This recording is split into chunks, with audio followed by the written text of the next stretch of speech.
안녕하세요. 대천교회 성도님들을 이렇게 영상을 통해 만나 뵙게 돼서 반갑습니다. 제가 이번 영상과 다음 영상을 통해 여러분과 나누고 싶은 주제는 우리가 작년부터 코로나 바이러스로 인해서 이렇게 닫힌 사회를 경험하고 있는데요. 이 닫힌 사회에서 겪는 정서적 어려움들에는 어떠한 것들이 있는지, 또 그 어려움들을 덜어내기 위해서는 어떠한 방법들이 도움이 되는지 한번 함께 살펴보기로 하겠습니다. 코로나 바이러스로 인해서 우리가 작년부터 어려움을 겪고 있는데, 이 어려움이 코로나 바이러스 자체 때문에 인한 것인지 아니면 방역으로 인한 어려움인 것인지 사실 혼재되어 있어서 구분하기 어려울 때가 많습니다. 그래서 작년에 서울대 보건대학원 코로나19 기획연구단에서 전국의 2,000명의 성인들을 대상으로 설문조사를 했습니다. 코로나19 하면 떠오르는 이미지나 생각이 어떤 것들이 있는지 물어봤을 때 여성들은 첫 번째가 무서움, 두려움이라고 답했고요. 두 번째가 마스크, 세 번째가 전염, 감염이라고 응답하였습니다. 이에 비해 남성들은 전염, 감염을 첫 번째로 뽑았고 두 번째가 마스크, 세 번째가 무서움, 두려움이라고 응답했습니다. 여성들이 남성들에 비해서 더 정서적으로, 감정적으로 반응한다는 것을 알 수 있습니다. 그리고 또 서울대 보건대학원의 유명승 교수님 연구팀에서 또 우리 사회에서 코로나가 장기화로 되면서 어떤 계층이 스트레스를 받는지 조사한 것이 있습니다. 여성이 남성에 비해서 또 20대, 30대가 다른 연령층에 비해서 또 중졸 이하와 월소득 200만 원 이하인 분들이 다른 비교 집단에 비해서 더 많은 스트레스를 보고하였습니다. 이런 것으로 보아서 코로나가 이렇게 장기화되면서 우리 사회의 취약계층이 더 취약한 상태에 내몰리는 것을 또 알 수 있습니다. 또 올해 세종대에서 학생생활상담소에서 학생들을 대상으로 조사한 것이 있습니다. 그래서 코로나로 인해서 전반적인 정서적 어려움을 느낀다고 학생들이 45%가 답을 하였습니다. 그 중에 8%가 매우 그렇다고 했고요. 37%가 그렇다고 응답을 하였습니다. 또 우울과 무기력이 60%, 불안과 두려움은 57%, 분노와 짜증은 56%, 외로움은 50%의 학생들이 겪고 있다고 응답을 하였습니다. 그래서 닫힌 사회에서 우리가 불안을 겪는 데에는 이렇게 감염에 대한 두려움이 많은 부분을 차지하는 것을 알 수 있는데요. 감염의 위험성이 실제 어떠한지 좀 살펴볼 필요가 있습니다. 작년 한 해 동안 12월 31일까지 확진자가 67,40명이었고요. 사망자는 900명이었습니다. 그래서 확진자 대비 사망자로 계산하는 치명률이 작년에 1.48%였고요. 올해 4월 1일까지 1.68%였습니다. 신종플루는 0.1에서 1%고 사스는 7%고 메르스는 34%였다고 합니다. 그런데 이렇게 코로나 바이러스처럼 지역사회에서 감염이 많이 일어나고 있는 전염병은 지역사회에서 또 무증상 감염자도 많고 또 감염되었다가 또 회복되는 사람들도 많기 때문에 감염자 치사율, 즉 감염자 대비 사망자로 그 치사율을 계산하는 것이 더 그 위험성을 정확하게 알 수 있게 해준다고 합니다. 그래서 감염자 치사율을 WHO에서는 0.5에서 1%라고 그렇게 게시하고 있고요. 70세 이하에서는 0%에서 0.31%라고 이렇게 게시하고 있습니다. 계절성 독감 치명률이 보통 0.1% 정도라고 합니다. 그런데 지난 10년간 점진적으로 증가해오는 추세에 있었고요. 최근 5년간 200명에서 250명이 사망하였다고 합니다. 그런데 지난 2018년에는 한파가 몰아쳐서 720명으로 증가했었다고 합니다. 그때 계절성 독감은 보통 늦가을에서 그 다음에 초봄까지 한 6개월 정도에 유행한다고 하는데요. 6개월 동안 2018년에 사망자가 720명이었습니다. 근데 코로나 바이러스는 지난 한 해 동안 사망자가 900명이었습니다. 그리고 이것은 질병관리청에서 발표하는 그 도표인데요. 확진자, 사망자, 또 그것에 비추어 본 치명률을 이렇게 알려주고 있습니다. 그래서 확진자는 여러 연령층의 경제활동 인구, 또 사회적 접촉이 빈번한 그 연령층에 걸쳐서 이렇게 있는 것을 알 수 있겠고요. 그다음에 사망자는 연령층이 높은 그런 80세 이상이나 또 70에서 79세 이런 연령층에서 많이 나오는 걸 볼 수 있습니다. 그래서 80세 이상에서 치명률이 20.25%였고요. 70에서 79세는 6.34%였고, 그 다음에 60에서 69세는 좀 떨어져서 1.25%였고요. 그 다음에 60세 이하에서는 대폭 줄어들고, 그 젊은 연령층에서는 거의 미미하다는 것을 우리가 또 확인할 수 있습니다. 이것은 미국의 CDC 자료인데요. 여기에서도 이제 비슷한 이제 상황을 또 우리가 확인을 할 수가 있습니다. 이거는 인구 10만 명당 그 확진자를 그래프로 작년부터 올해까지 이렇게 표시한 것인데요. 80세 이상이 중간에 이렇게 밤색으로 진한 곡선이 80세 이상입니다. 거기 꽤 많은 또 확진자가 나왔는데요. 그렇지만 젊은 연령층인 초록색 여러 가지 색 있는 거기도 꽤 많은 확진자가 나온 걸 알 수가 있습니다. 근데 이에 비해서 이제 사망자 그래프를 보면 사망자는 작년에 이렇게 두 번의 사망자가 이렇게 급증했던 때가 있었는데요. 보면 80세 이상의 연령층에서 집중적으로 사망자가 발생했다는 것을 발견할 수 있습니다. 65세에서 79세에도 이렇게 빨간 색으로 여기 약간 이렇게 사망자가 있긴 하지만 80세 이상에 비해서는 현저히 떨어지고요. 그 다음에 55세에서 64세에도 약간 증가했었다는 것을 볼 수 있습니다. 그리고 그 이하 연령층에서는 이렇게 급증했을 때에도 거의 증가하지 않고 아주 미미했다는 것을 알 수가 있습니다. 그래서 80세 이상의 연령층에서는 특히 노인 요양원 같은 데서 집단으로 거주하는 분들에게서 많은 사망자가 발생했다고 합니다. 그래서 작년에 이제 코로나로 인한 사망자가 900명이었는데 이건 전체 사망자 30만 5,100명 중에 0.29%를 차지했다고 합니다.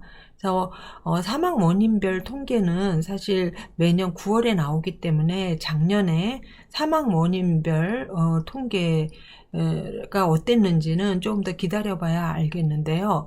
2019년에 사망 원인별 통계를 봤을 때 2019년에 3대 사망 원인이 암, 심장질환, 폐렴이었습니다. 암 중에서도 폐암이 가장 높은 사망 원인을 차지했고요. 그 다음에 간암, 대장암입니다.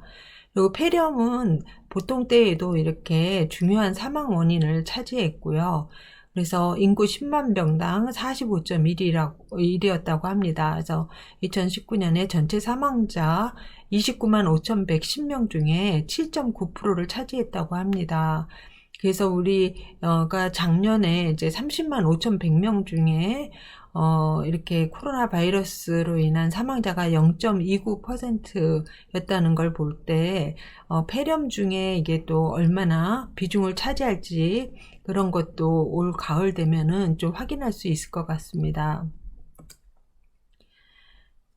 그다음에 이제 닫힌 사회에서 우리가 불안을 겪는 이유는 또 우울을 겪는 이유는 단지 감염의 위험 때문만은 아니죠.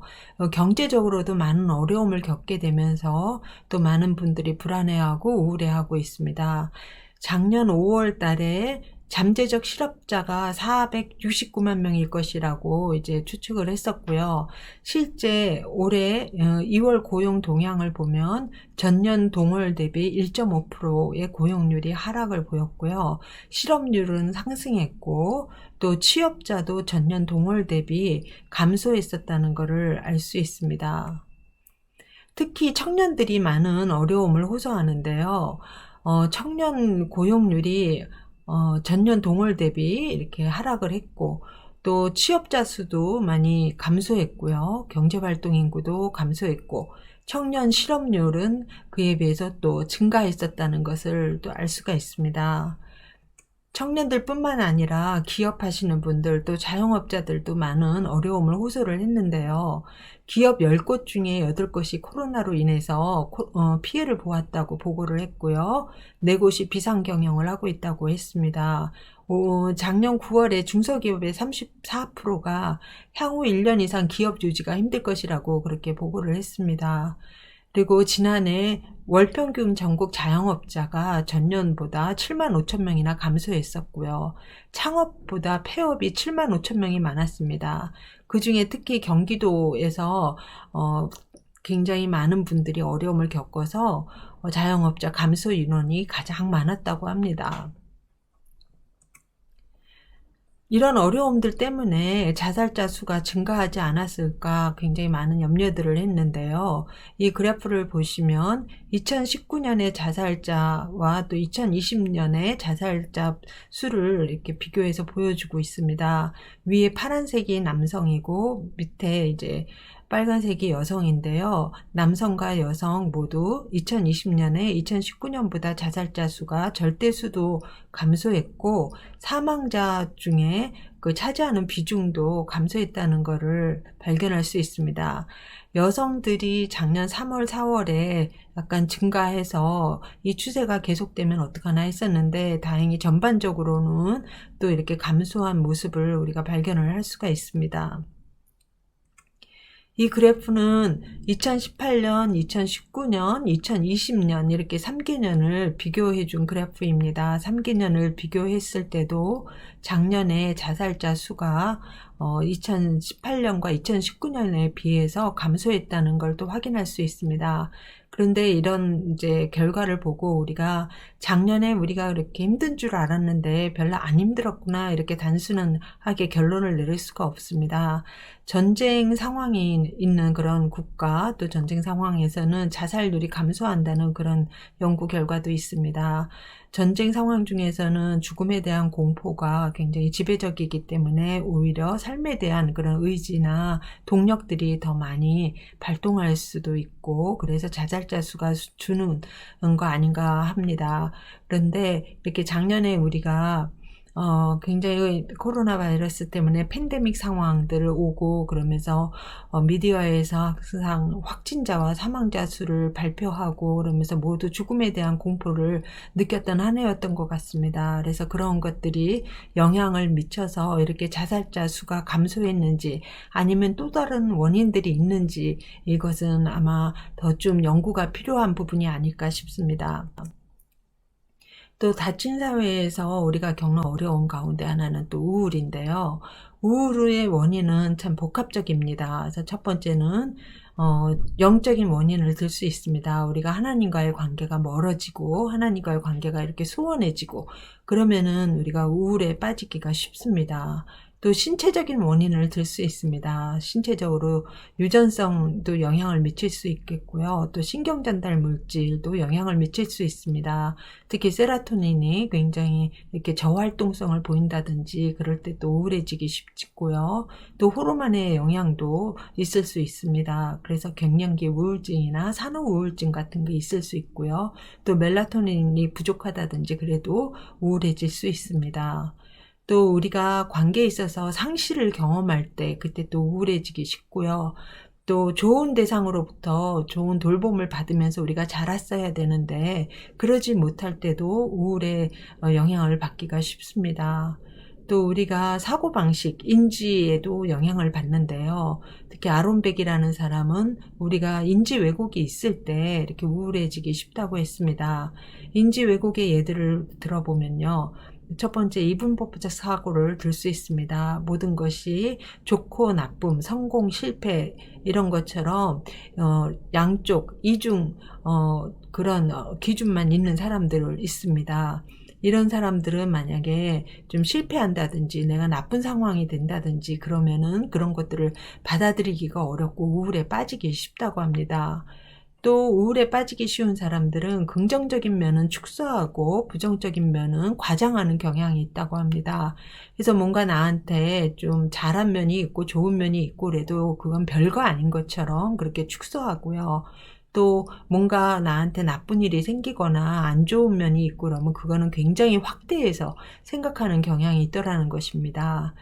또 우울한 사람들은 전체에서 어떤 한 부분만, 특히 이제 부정적인 부분이겠죠. 그것만 집중해서 보고 사고하는 경향이 있어서 더 우울해지기 쉽다고 합니다. 그리고 우울한 분들은 또 어떤 객관적인 근거나 그런 거에 기준에서 이렇게 판단을 내리는 것이 아니라 자신의 주관적인 감정의 기준에서 판단을 내리고 그래서 더 우울해지기 쉽다고 합니다. 예를 들어서 이웃 사람이 지나가다가 저를 보고 인사를 안 했어요. 그러면 제가 만약에 그 사람이 저를 싫어한다, 그래서 인사를 안 했다, 이렇게 결론을 내리면 그게 임의 추론하기가 쉽습니다. 왜냐하면은 그 사람이 저를 정말 싫어해서 인사를 안 한 건지 아니면 저를 못 봐서 인사를 안 했는지 사실 객관적으로 그것을 근거를 이렇게 확인하지 않고 제 감정에 비추어서 그렇게 결론을 내린다면 이제 그게 임의 추론을 하고 있는 것이겠고요. 그다음에 과일 반환은 한두 가지의 경험을 가지고 전체에 확대 적용하는 것입니다. 어느 학교 출신한테서 좋지 않은 경험이 있으면 그 학교 출신 모두가 다 그런 것처럼 느끼는 거, 이런 것들이 이제 과일반하겠죠. 다음에 이제 또 우울한 사람은 자기 탓을 하는 경향이 많더라는 것입니다. 모든 것이 다 내 책임이고 내 탓인 것처럼 느끼니까 더 우울해지기가 쉽겠죠. 또 우울한 사람들은 또 터널 시야를 갖기가 쉬운데요. 이거는 한 가지 시각을 가지게 되면 계속 그 시각으로 보게 되는 것입니다. 특히 부정적인 시각을 갖게 되기가 쉽겠죠. 또 아론백은 우울한 사람들에게 있는 인지의 3인조의 덫을 또 이야기했는데요. 이 사람들은 자기에 대해서 또 타인에 대해서 또 미래에 대해서 부정적인 그런 사고를 갖더라는 거죠. 그래서 자신에 대해서는 나는 능력이 없다, 나는 사랑받을 만하지 못하다, 매력이 없다, 뭐 이렇게 생각하는 것이겠고요. 타인에 대해서는 타인은 믿을 만하지 못하다, 뭐 이런 식으로 생각하는 것이겠습니다. 그런데 이렇게 두 가지만 있어도 굉장히 우울할 텐데 이 사람들은 또 미래에 대해서도 이렇게 부정적인 시각을 갖고 있기가 쉽다고 합니다. 그러니까 미래에 대해서도 부정적이니까 내 삶이 앞으로 나아질 가능성이 없어 보이겠죠. 그러니까 절망감에 빠지고 무망감에 빠지고 그러기가 쉽다고 합니다. 그다음에 또 앨리스라는 사람은 우리에게 비합리적인 신념이 있을 때 이렇게 우울해지기 쉽다고 했는데요. 비합리적인 신념은 나, 타인, 또 세상에 대해서 비합리적인 그런 기대, 생각, 이런 것들을 갖는 것입니다.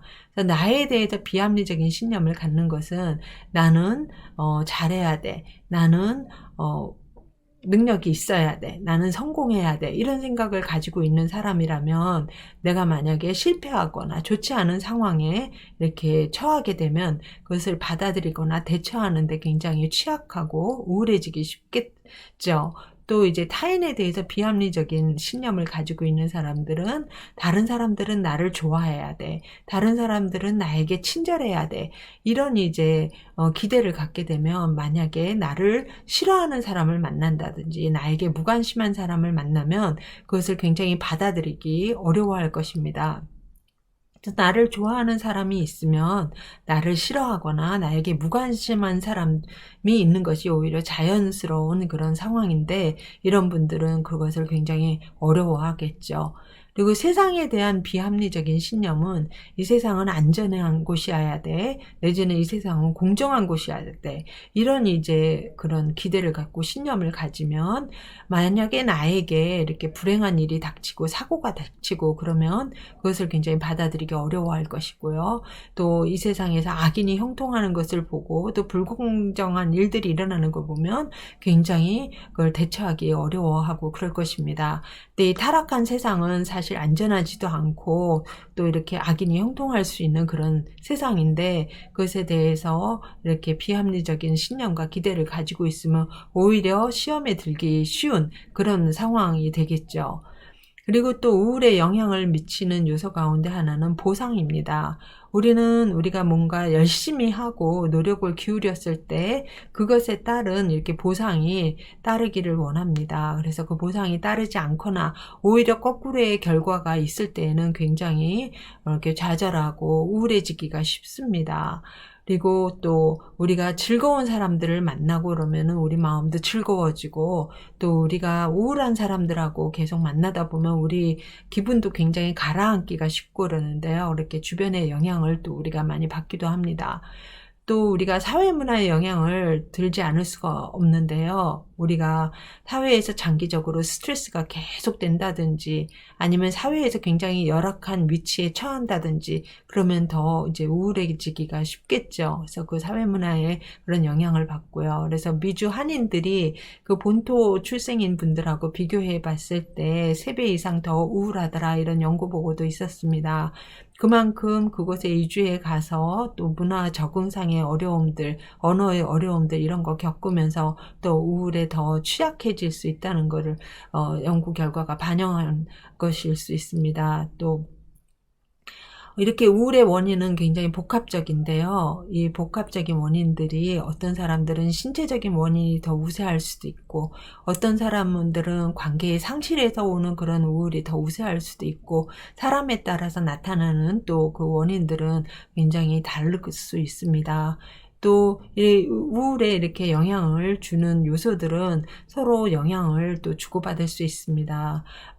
굉장히 신체적으로 힘들어서 있다 보니까 마음도 더 힘들어지게 되고, 마음이 힘들다 보니까 사람 만나는 것도 굉장히 피하게 되고, 그래서 더 고립되고, 그러다 보니까 영적으로도 하나님과의 관계도 소원해지고, 이런 식으로 우울의 여러 요소들이 서로 영향을 줄 수 있습니다.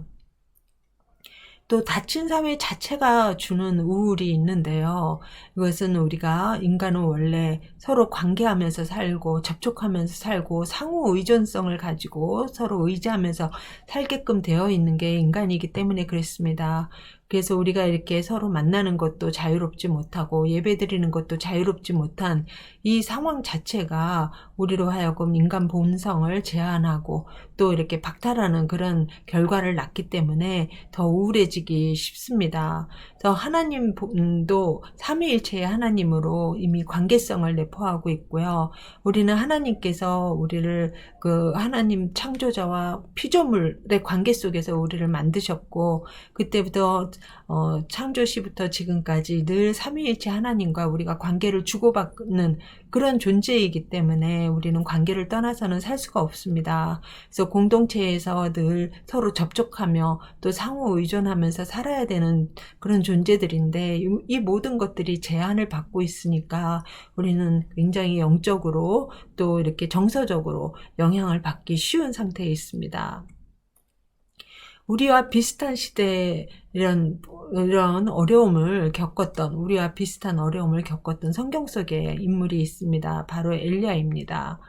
엘리야는 아합 시대의 선지자였죠. 엘리야가 살았던 그 아합 시대에 아합 왕은 시돈 왕 엣바알의 딸을 그 아내로 맞이했고요. 사마리아에 바알 신전을 건축해서 제단을 쌓았고, 또 아세라 상을 만들었습니다.